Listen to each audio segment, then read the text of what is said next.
Miren, la semana pasada empezamos con esta serie que titulamos La oración, enseñanzas de Jesús. Lo que estamos haciendo en esta serie es tratar de obtener el más conocimiento posible de observar las oraciones de Jesucristo, de leer sus oraciones e incluso de ver las razones por las que oraba. ¿Okay? El día de hoy vamos a aprender precisamente eso, las razones por las que hizo una oración. Vamos a estudiar la oración más larga que tenemos registrada de nuestro Señor Jesucristo, que es el capítulo 17 completito. Es una oración conocida como la gran oración sacerdotal. Ahorita vamos a ver durante el mensaje por qué se le llama así, pero también hay otra forma en que los expertos le llaman el lugar santísimo del Evangelio de Juan. Ustedes saben que en el tabernáculo y en el templo de Jerusalén estaba dividido en tres secciones. Tenía una sección en donde podían entrar los creyentes, ¿no? Era el patio exterior. Luego estaba el lugar santo, que es a donde entraban los sacerdotes, y luego estaba el lugar santísimo, que era en donde estaba la presencia de Dios, residía la presencia de Dios, y nada más entraba a ese lugar el sumo sacerdote una vez al año. Entonces, a este lugar del Evangelio de Juan se le llama el lugar santísimo, porque esos expertos consideran que es el lugar en donde más cerca estás de la presencia de Dios cuando estás leyendo el Evangelio de Juan. Obviamente estamos en la presencia de Dios cuando estamos leyendo cualquier parte de su palabra, pero es una oración tan profunda que te acerca mucho a la presencia de Dios, es lo que quieren decir ellos.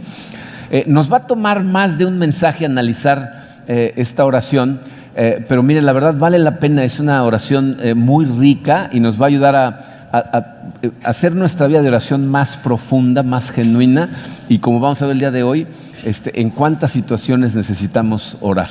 ¿Okay? Entonces vamos a darle gracias a Dios, vamos a ponernos en sus manos y vamos a estudiar esta primera parte de esta gran oración. Padre, una vez más, Señor, te damos gracias por tu amor, te damos gracias por el sacrificio de tu Hijo Jesucristo, que compró vida para nosotros, que nos da acceso a comunicarnos directamente contigo. Señor, queremos vivir una vida que te glorifique. Queremos hacer las cosas para las que tú nos pusiste en este mundo para trabajar. Y sabemos, Señor, que no hay forma de lograr esos objetivos si no estamos en una comunicación profunda y constante contigo. Por favor, Señor, transforma nuestros corazones. Ayúdanos a entender cómo oraba tu Hijo Jesucristo para que nosotros podamos tener ese mismo poder liberado que viene de ti a través de nuestras oraciones. Nos ponemos en tus manos en el poderoso nombre de tu Hijo Jesucristo. Amén. Bien, miren, esta oración completa, les recomiendo mucho que la lean completa. Hoy en la tarde, si tienen tiempo, son 26 versículos. Es una oración que está dividida de forma básica en tres partes. La primera parte es una introducción, que es simplemente una línea. Después viene una oración en donde Jesucristo ora por sí mismo. Y después la tercera parte es cuando Jesucristo ora por todos los que son suyos. ¿Okay? Esa tercera parte se puede subdividir porque ora por los discípulos que están ahí presentes cuando está orando, y después ora por el resto de los que van a ser discípulos, que somos nosotros. Pero la vamos a dividir en esas partes, y aunque les parezca increíble, el día de hoy solamente vamos a tener tiempo para ver la primera parte, es decir, la introducción, la primera mitad del versículo 1. Fíjense, dice Juan 17, versículo 1, dice: después de que Jesús dijo esto, dirigió la mirada al cielo y oró así. Después de esos dos puntos empieza la oración propiamente dicha. Pero vamos a analizar de qué está hablando cuando dice después de que Jesús dijo esto, porque entonces eso nos va a enseñar cuáles son los momentos en que necesitamos orar. Fíjense, esto se refiere a todo lo que Jesucristo le enseñó a sus discípulos desde el capítulo 13 hasta el capítulo 16. Mucha gente no se da cuenta que desde el capítulo 13 hasta casi el final del libro de Juan está hablando de las últimas horas de la vida de Jesucristo. Todo esto, todas esas enseñanzas, esos 4 capítulos son las enseñanzas que Jesucristo les dio dentro del contexto de la última cena.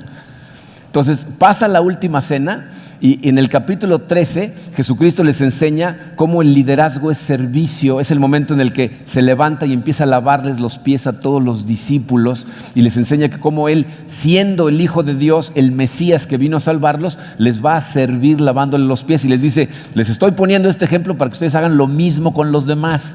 En el capítulo 14 los consuela porque les explica que ya se va a ir, que regresa al Padre, pero que ellos también van a poder ir para allá. Y es cuando les dice que Él es el camino, la verdad y la vida, y nadie llega al Padre si no es por Él, y les promete que va a venir el Espíritu Santo. En el capítulo 15 se pasa el capítulo explicándoles cómo Él es la vid verdadera, es decir, les trata de animar a que se pasen la vida conectados con Él. Les dice, yo soy la vid, ustedes son las ramas, conectados a mí van a dar mucho fruto, desconectados no van a poder hacer nada, ¿no? Entonces les dice, manténganse en mí, y les enseña una cosa hermosa, porque les dice, obedecer a Dios amando a la gente es la fuente de la alegría real, la alegría completa de un creyente. Entonces nos conmina a amar a los demás para sentir su alegría. Y en el capítulo 16 les explica que el Espíritu Santo los va a guiar a toda la verdad. Es cuando dice, va a venir el Espíritu Santo y Él les va a recordar todas estas cosas que yo les he enseñado, Él los va a guiar a toda la verdad. Y termina el capítulo 16 diciéndoles, les digo estas palabras, todas estas cosas para que en mí hallen paz, ¿no? O sea, sabe que van a venir tribulaciones, dice, pero les digo todo esto para que en mí hallen paz. En este mundo van a afrontar aflicciones, pero anímense porque yo ya vencí al mundo. Y entonces empieza su oración, ¿ok? Y entonces empieza, fíjate, tomando en cuenta todo eso que vamos a decir y el hecho de que están en la última cena, podemos aprender en qué situaciones ora Jesucristo. Ahí les puse varios puntos en su programa. Desde la letra A dice, esta fue una oración después de un sermón. O sea, Jesucristo está haciendo esta oración después de que termina de hablarle de Dios a sus discípulos, ¿no? O sea, primero le está hablando de Dios a sus discípulos y luego le va a hablar a Dios de sus discípulos. Miren, esta es una lección que necesitamos aprender todos nosotros. Tú vas a tener diferentes oportunidades en tu vida para hablarle de Dios a otras personas. A lo mejor sea una situación formal específica diseñada para eso, a lo mejor es un grupo pequeño, ¿no? En donde tú estás enseñando, o a lo mejor alguien te invita a tomar un café y en realidad lo que quieres es un consejo y tienes la oportunidad de testificarles y hablarles de Dios y de lo que ha hecho en tu vida y lo que dice la Biblia. A lo mejor es alguien en tu trabajo que te está viendo vivir la vida de una manera y tiene dudas y se te acerca, o a lo mejor como le pasa a algunas personas aquí que piden permiso en su trabajo para ir a viajes misioneros y entonces la gente le entra la curiosidad y se acerca y les pregunta. Y entonces tienes la oportunidad de hablarle a la gente de Dios, de lo que dice la Biblia. Pero fíjate, la palabra de Dios, cuando nosotros le hablamos a otras personas acerca de Dios, la misma Biblia nos dice que tiene que ser regada en oración. Dios es el que da el crecimiento, pero nuestro trabajo no es nada más sembrar la semilla, sino también regarla. En 1 Corintios 3, versículos 6 y 7, Pablo es precisamente lo que le está diciendo a un grupo de gente que están teniendo una división. Y fíjense cómo les dice. Dice, yo sembré, Apolos regó, pero Dios ha dado el crecimiento. Así que no cuenta ni el que siembra ni el que riega, sino solo Dios quien es el que hace crecer. Él está ahí tratando de calmar una división de gente que dice, unos dicen, yo soy de Pablo, otros dicen, yo soy de Apolo, porque ellos son los que siembran o riegan. Y él dice, no, todos somos de Dios. Pero sí nos está diciendo que tenemos un trabajo que hacer. Acuérdense que Pablo era el que sembraba las iglesias, pero ahí en este caso deja como pastor a Apolos. Y aunque Pablo siempre está orando por la gente, Apolos es el que está personalmente ministrando y orando por ellos. Muchas veces esas personas a las que les hablamos de Dios, que tenemos la oportunidad de testificarles o abrir la Biblia con ellos, hacemos lo posible porque abran sus ojos, porque vengan a la iglesia, incluso los invitas, ¿no? Te preguntan y tú lo que dices, ven si quieres, y no vienen, y les platicas y no pasa nada, como que no ves resultados, y a veces la gente se frustra pensando, pues como que yo no sirvo para esto, ¿no? Y entonces a lo mejor alguien te puede consolar diciéndote, no te preocupes, tú hiciste tu parte, tú sembraste, el que da crecimiento es Dios. Sí, hiciste tu parte, pero la pregunta es, ¿hiciste toda tu parte? Porque aparte de sembrar la palabra de Dios, necesitas regarla. Es decir, necesitas siempre estar en oración por esa gente a la que le compartes. No nada más compartirles, sino después orar con ellos, orar por ellos y mantenerte en oración para que Dios haga ese trabajo a través de tus oraciones. ¿Okay? Entonces, haz el trabajo completo, que no sea nada más hablar de Dios, sino también orar con la gente a la que le compartes estas cosas. ¿Okay? Eso es lo primero que vemos ahí. La letra B nos dice que esta fue una oración después de una ordenanza. Jesucristo está haciendo esta oración al terminar una ordenanza. ¿Cuáles son las ordenanzas? Dice, hay cosas que Jesucristo personalmente nos pidió que hiciéramos para recordarlo a Él. ¿Okay? Como les decía, dice, todo lo que pasa en las enseñanzas desde el capítulo 13 hasta el 17 están dentro del contexto de la última cena, que es una de las 2 ordenanzas que Jesucristo nos dio. El Evangelio de Juan es el único evangelio que no registra en detalle la ordenanza. O sea, habla de la última cena, pero no da en detalle la última cena, pero la podemos ver en otros evangelios. Por ejemplo, Lucas 22:19 nos muestra lo que sucedió en la última cena. Dice, también tomó pan y después de dar gracias, lo partió, se lo dio a ellos y dijo, este pan es mi cuerpo entregado por ustedes, hagan esto en memoria de mí. Esa es la ordenanza. O sea, recuerden el sacrificio que estoy haciendo, ¿no? Cada vez que partan el pan, recuerden lo que hice por ustedes. Entonces, fíjense, lo que está haciendo Jesucristo al orar, al terminar la última cena de esta manera, es darle la solemnidad que merece la cena del Señor. Cierra con una oración muy profunda, tratando de lograr que Dios grabe en la mente, en el corazón, en la memoria de los discípulos, las cosas que Jesucristo dijo, las cosas que les pidió que hicieran para participar con Él en esta última cena. ¿Cuál es nuestra enseñanza en este sentido? Miren, para empezar, tú y yo debemos darle la misma solemnidad a las ordenanzas que Jesucristo nos pidió que recordáramos. O sea, por eso la gente nos pregunta, ¿por qué celebramos la cena del Señor todos los domingos? Dice, Jesucristo lo que dijo es, cada vez que partan el pan y compartan de esta copa de vino, recuerden mi sacrificio. O sea, deberíamos de acordarnos de Él siempre. Cada vez que comemos, dar gracias y recordar su sacrificio. Entonces nosotros lo hacemos en familia porque nos reunimos semanalmente como familia en Cristo. Y entonces recordamos ese sacrificio siempre y debemos darle esa solemnidad. ¿Cuál es la otra ordenanza que nos pidió que recordáramos? El bautismo. O sea, una es la cena del Señor y la otra, ¿verdad? Nos dijo, vayan, hagan discípulos de todas las naciones y bautícenlos en el nombre del Padre y del Hijo y del Espíritu Santo. Entonces nosotros nos bautizamos porque Jesucristo personalmente nos pidió que recordáramos el sacrificio que hizo a través del bautismo. ¿Verdad? Por eso, si ustedes han participado alguna vez en bautismos con nosotros, ¿se acuerdan qué es lo último que hacemos antes de irnos? Oramos por toda la gente que se bautizó, juntamos a todos los bautizados y oramos por ellos. ¿Por qué? Porque, fíjense, a través de las ordenanzas lo que estamos haciendo es declarar nuestra lealtad a Cristo. Y sabemos perfectamente que en el momento que alguien públicamente declara su lealtad a Cristo, se está reclutando como miembro del ejército de Cristo y va a empezar a tener ataques. Y entonces oramos siempre por la gente que está haciendo esas declaraciones. ¿Okay? Entonces, fue una oración después de una ordenanza. Letra C nos dice que fue una oración en familia.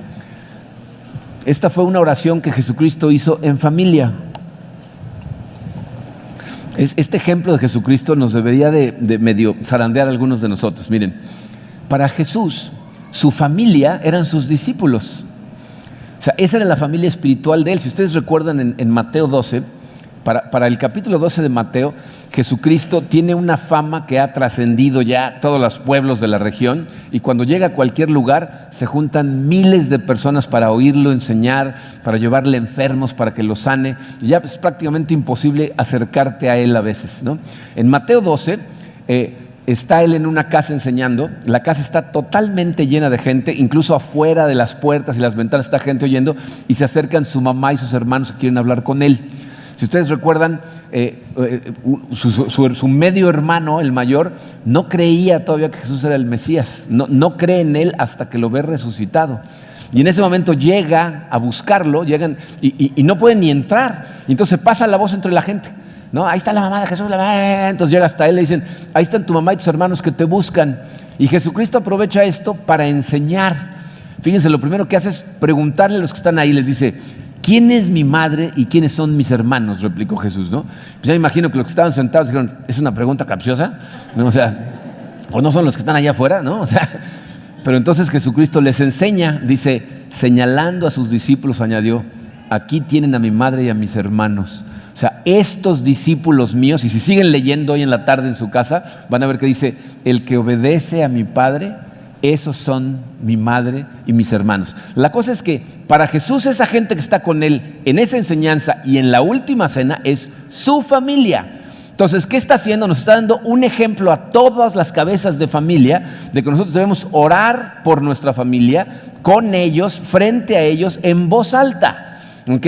Fíjate, no podemos esperar que nuestros hijos aprendan a orar si no nos ven orar a nosotros.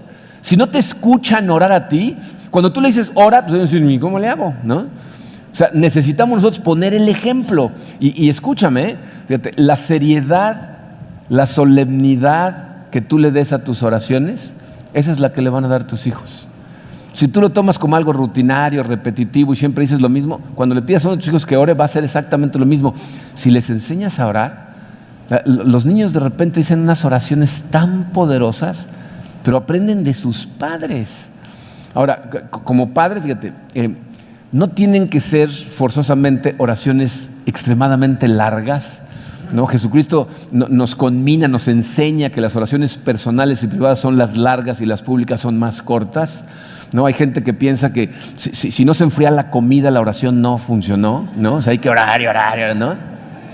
No se trata de que sean oraciones larguísimas. No se trata de que sean oraciones con palabras rimbombantes, domingueras, que impresionen a la gente. Al revés. ¿Sabes cuáles son las oraciones que más impactan? Las oraciones que salen de tu corazón.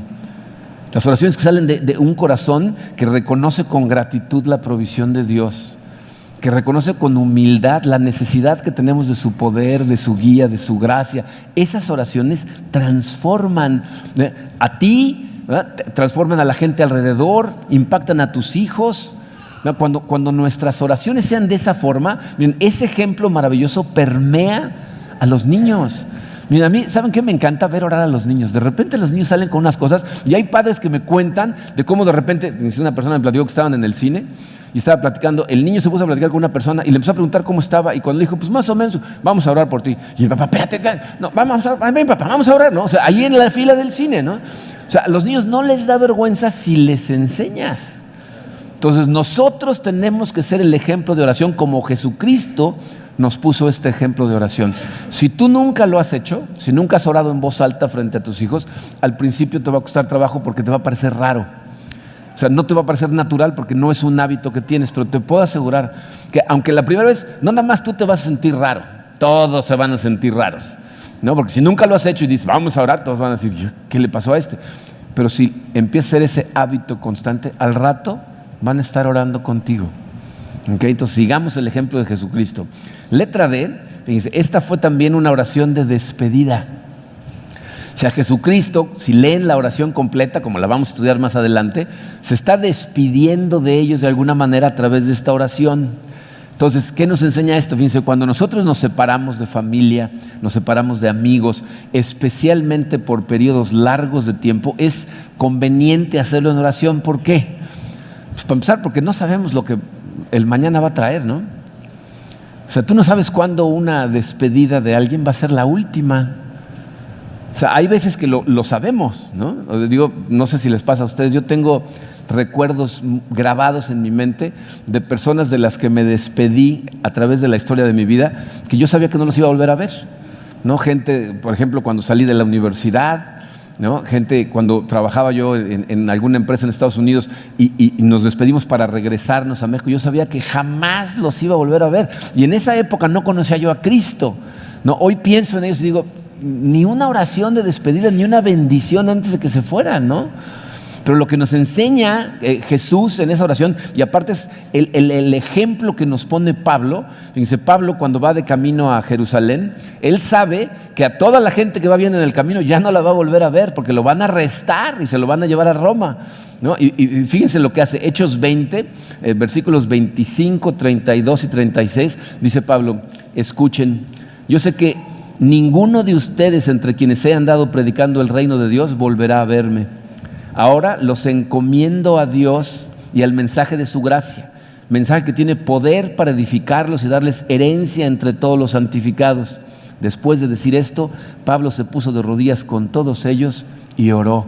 Entonces, lo que hace es, dice, los encomiendo a Dios, los encomiendo a su mensaje de gracia. Miren, eso es lo que hacemos incluso con despedidas cortas. Cuando una persona se despide de ti, tú le dices que Dios te bendiga, eso es lo que le estás diciendo, te encomiendo a Dios. O sea, muchas veces ya decimos esas cosas sin pensarlas, ¿no? Como cuando saludas y dices, ¿qué onda? O también, que Dios te bendiga. O sea, ya lo decimos sin pensar lo que estamos diciendo, no viene de corazón. Pero aquí lo que Jesucristo nos enseña es, necesitas siempre orar en las despedidas, ¿no? Cuando la gente se va, cuando los hijos se van a la universidad, cuando nos cambiamos de ciudad, siempre orar por la gente cuando nos estamos despidiendo. La letra E, miren, esta es una cosa interesante, a mí me interesó mucho. O sea, esta es una oración que hizo Jesucristo por el sacrificio que hace efectivas nuestras oraciones. O sea, Jesucristo está orando para que Dios bendiga el sacrificio que al realizarse va a ser posible que nuestras oraciones funcionen. Fíjense, Jesús estaba a punto de ofrecerse a sí mismo como sacrificio perfecto. Por eso esta oración se conoce como la gran oración sacerdotal. Porque ¿qué hacían los sacerdotes antes de los sacrificios? Oraban por el sacrificio que estaban haciendo para el perdón de los pecados de una persona. ¿Ok? Nada más que esta es la gran oración sacerdotal, porque este es un sacrificio que va a ser hecho una vez y para siempre, para el perdón de todos los pecados. Pero aparte del perdón de todos los pecados, es en virtud a este sacrificio que tus oraciones y mis oraciones pueden ser escuchadas por Dios. Fíjense, esto se ve de forma muy gráfica en Apocalipsis. No tengo tiempo de desempacar todo Apocalipsis, pero vamos a ver brevemente de qué estoy hablando. Miren, el Apocalipsis es una visión que tiene Juan en donde es llevado en espíritu al cielo. ¿Okay? Entonces Juan llega al cielo y lo que él ve es el salón del trono de Dios. Cuando se aparece en el salón del trono, ve a Dios sentado en su trono, ve a 4 seres que están uno en cada esquina del trono, y aparte ve a un grupo de ancianos que son como los ángeles más antiguos del cielo, que están todos adorando a Dios. ¿Okay? Entonces fíjense lo que dice Apocalipsis 5, versículos 1 al 4. Dice, en la mano derecha del que estaba sentado en el trono, es decir, de Dios, ¿no?, vi un rollo escrito por ambos lados y sellado con 7 sellos. También vi a un ángel poderoso que proclamaba a gran voz, ¿quién es digno de romper los sellos y de abrir el rollo? Pero ni en el cielo, ni en la tierra, ni debajo de la tierra hubo nadie capaz de abrirlo ni de examinar su contenido. Y lloraba yo mucho porque no se había encontrado a nadie que fuera digno, acuérdense de esa palabra, digno de abrir el rollo ni de examinar su contenido. Dice, ese rollo al que se refiere ahí Juan es un rollo en el que, para empezar, está sellado, o sea, no se puede abrir, ¿ya? Y está contenido en él el plan de Dios para el final de los tiempos. O sea, la redención de todos los seres humanos y la llegada del reino de Dios a la tierra va a ejecutarse cuando ese rollo sea abierto. ¿Okay? No se trata nada más de encontrar quién lo abra. El que lo abre lo está ejecutando. Conforme se va abriendo cada uno de los sellos, se empiezan a ejecutar ciertas acciones que Dios mandó en el rollo. Pero antes de Jesucristo, nos dice Juan, no se encontró a nadie digno de abrir el rollo. Entonces Juan se pone a llorar porque él sabe que si el rollo no se abre, pues el plan de Dios no se va a llevar a cabo y todos estamos perdidos. ¿Ok? Entonces fíjense lo que pasa, versículos 5 y 6. Uno de los ancianos me dijo, deja de llorar, ¿no? Como que le dijo, ya no sea payaso, no exagere, ¿no? Le dice, deja de llorar. Le dice que ya el león de la tribu de Judá, la raíz de David, ha vencido. Él sí puede abrir el rollo y sus 7 sellos. Entonces vi en medio de los 4 seres vivientes y del trono y los ancianos a un cordero que estaba de pie y parecía haber sido sacrificado. Fíjense lo que está pasando. Juan es testigo cuando en el salón del trono de Dios aparece el cordero recién sacrificado. O sea, Juan está en una visión, en un éxtasis espiritual en el salón del trono, en el momento en que Jesucristo regresa al cielo como un cordero sacrificado y recibe de la mano de Dios el rollo, ¿no?, que trae los planes del final de los tiempos de Dios. Fíjense lo que sucede, versículo 8.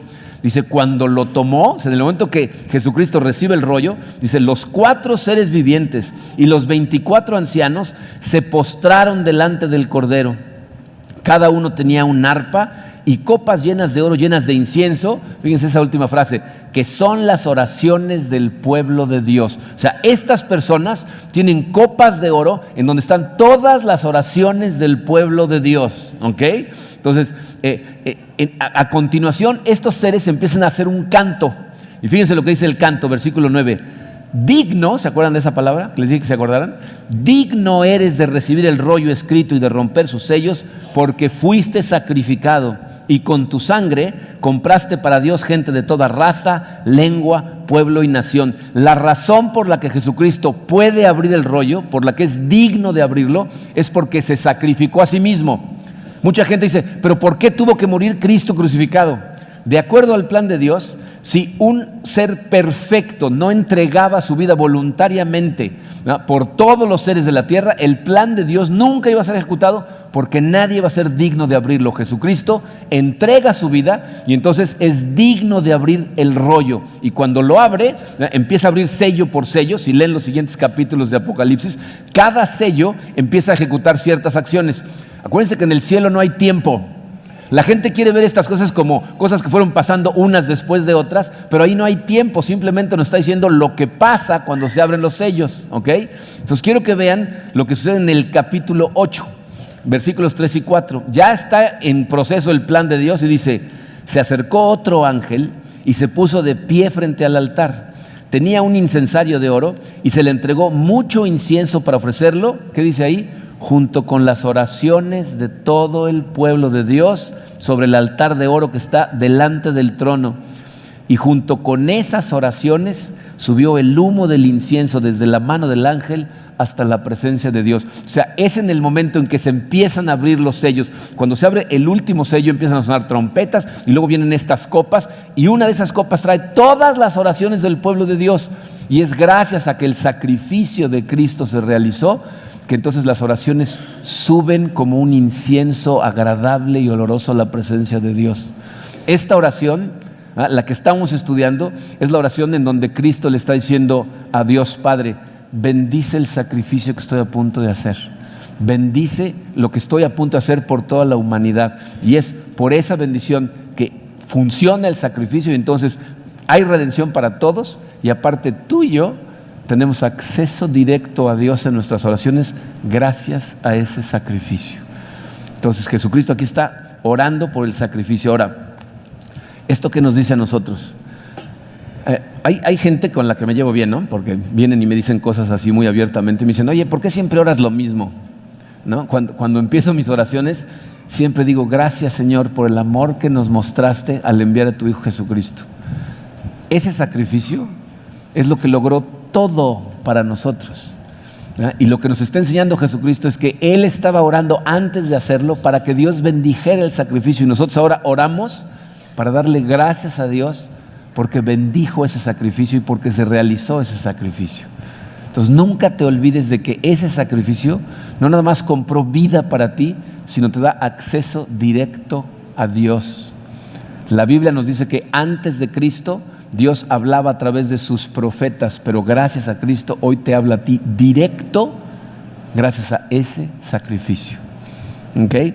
Por último, letra F, esta fue una oración como modelo de la intercesión que ahora realiza eternamente, ¿no? Esa oración que hizo Jesucristo ahí era una oración en donde ya desde entonces estaba intercediendo por todos nosotros. Y miren, yo creo que de las noticias más maravillosas que recibimos después de nuestra salvación es de saber que tú y yo, gracias a que pusimos nuestra fe en Jesucristo, tenemos a un abogado defensor que está intercediendo por nosotros todo el tiempo. Fíjense, la Biblia nos dice que el trabajo de Satanás y el acusador es, para empezar, tentarte, tratar de alejarte del camino de Dios, tratar de hacer que te alejes de Él a través de la forma que pueda. Y muchas veces esas distracciones lo que hacen es hacerte caer. Y en el momento en que caes, su trabajo es ir corriendo a acusarte. Mira lo que ya hizo Marco otra vez, ¿no? O sea, sube corriendo a Dios.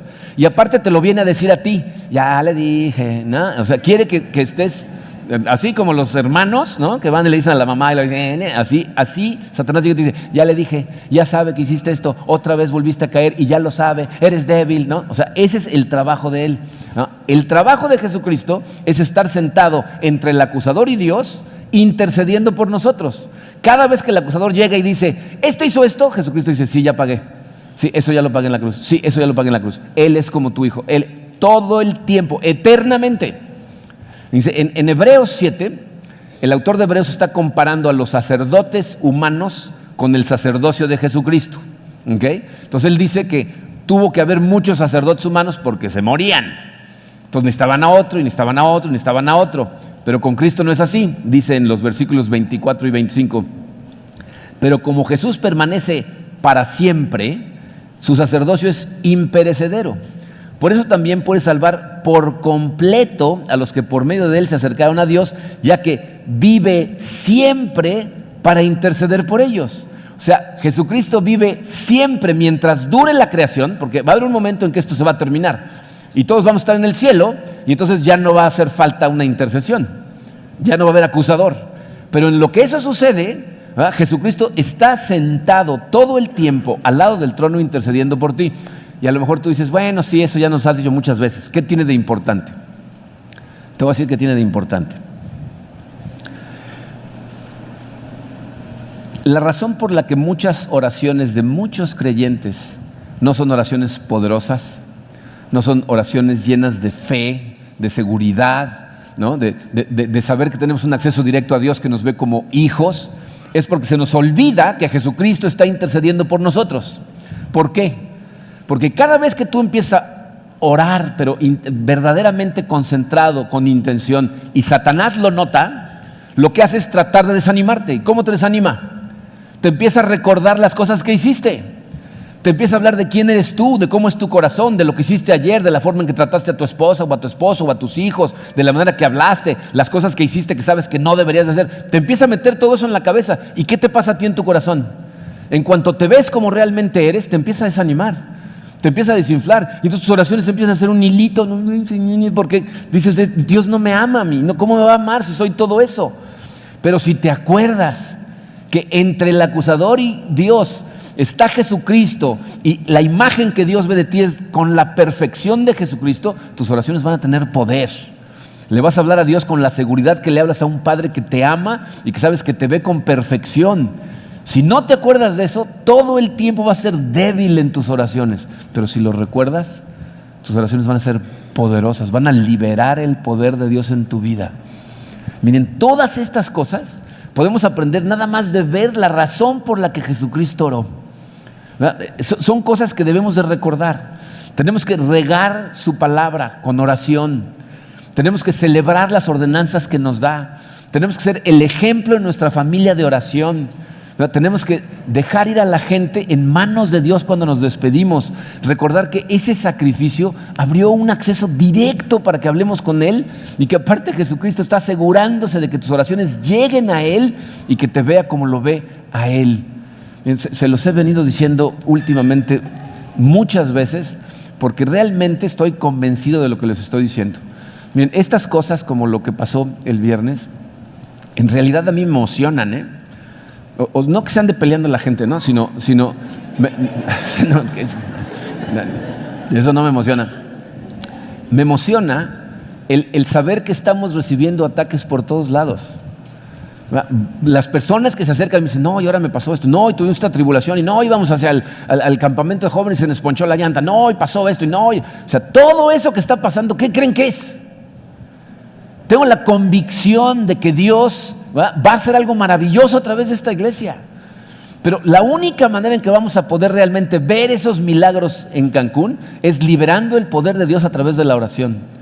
Entonces, en el momento en que tú creas estas cosas, que empiezas a hablarle a Dios con esa seguridad, ¿verdad? Con ese poder, diciendo, Señor, gracias por verme como me ves, úsame a mí, guíame a mí, enséñame por dónde, y empiezas a hacerle caso, empiezas a obedecer, ¿verdad? Vas a ver la gloria de Dios en tu vida, la gloria de Dios en tu familia y la gloria de Dios en esta iglesia. Esta iglesia puede transformar Cancún si cada uno de nosotros creemos y aprendemos de Jesucristo y empezamos a orar con convicción. Y para hacerlo tenemos que aprender esto. Dios nos va a usar, pero tenemos que dejarlo usarnos. Esa es nuestra parte. ¿Ok? Vamos a orar. Padre, apenas me puedo aguantar, Señor, a ver lo que vas a hacer con esta iglesia. Sé, Señor, que nuestro corazón tiene que cambiar y que tenemos que aprender a vernos a nosotros mismos como nos ves tú. Dejar de vernos como trata de hacernos ver el enemigo, dejar de vernos por la criatura que éramos antes de conocerte y saber que ahora somos una nueva criatura, que tú nos amas con todo tu corazón, que nos ves como a tu Hijo Jesucristo y tienes planes para cada uno de nosotros, Señor. Queremos, Señor, que esos planes se lleven a cabo. Queremos ser tus herramientas, queremos ser tus ojos, queremos ser tus manos, queremos ser tu corazón. Padre, transforma nuestros corazones. Conviértenos en esas herramientas y danos, Señor, por favor, la humildad de saber que te necesitamos, ¿ah? Y la sabiduría de correr a ti en todo momento y orar como lo hacía tu Hijo Jesucristo. Síguenos enseñando, Señor, transfórmanos y guíanos, te lo pedimos en el poderoso nombre de tu Hijo Jesucristo. Amén.